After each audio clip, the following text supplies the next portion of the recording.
Who is this? Oh, ganun ako. Hindi ako maano. Alam nyo, hindi nga ako updated dyan eh. Anong tawag dito?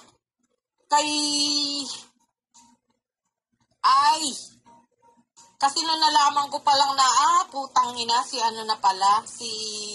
PH. Yun na pala yung time na hindi na niya sinasagot yung mga ano ko.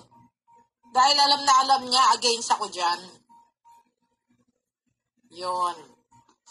The first time na nakita ko si PH, na umakyat doon kay Pao, piniem ko yan, nangyari sa'yo. Sabi kong ganun, bakit nandoon ka? Samantalang number 1 yung binabalahura yan. Pero that time, medyo maano-ano na rin siya. Paraparamdam na rin dyan kay Gladys G. Diba? Kay Tartar Bilat, ganon.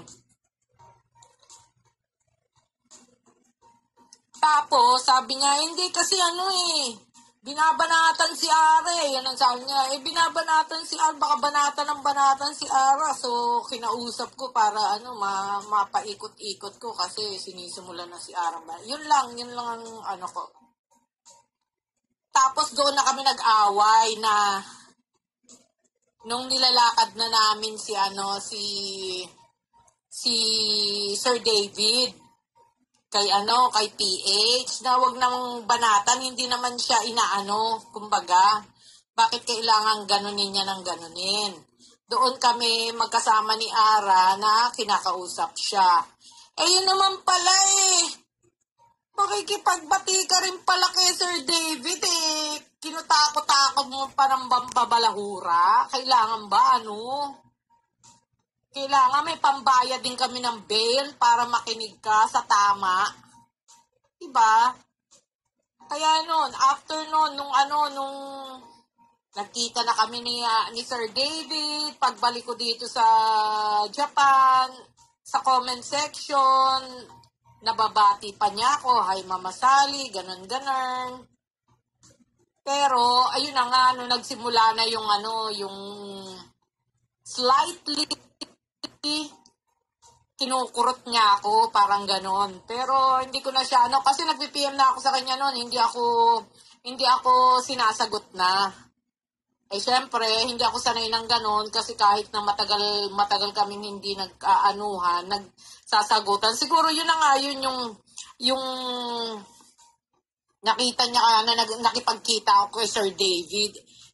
Mas matindi pa nga kayo Kasi ako nakipagkita kay Sir David dahil friend ang tingin ko sa kanya.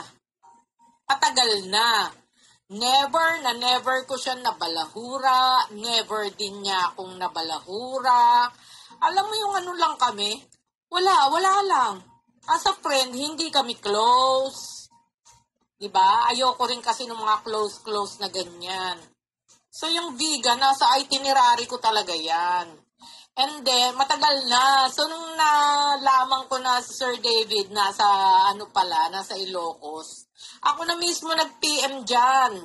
Sabi ko, Sir David, pagka pupunta kami ng vegan, magkita tayo. Ako talaga nag dyan. Matagal pa, hindi pa, siguro mga June pa lang yun, or inanuhan ko na yan. Oo, sige, ganyan. PM mo lang ako, ganon, sabi niya.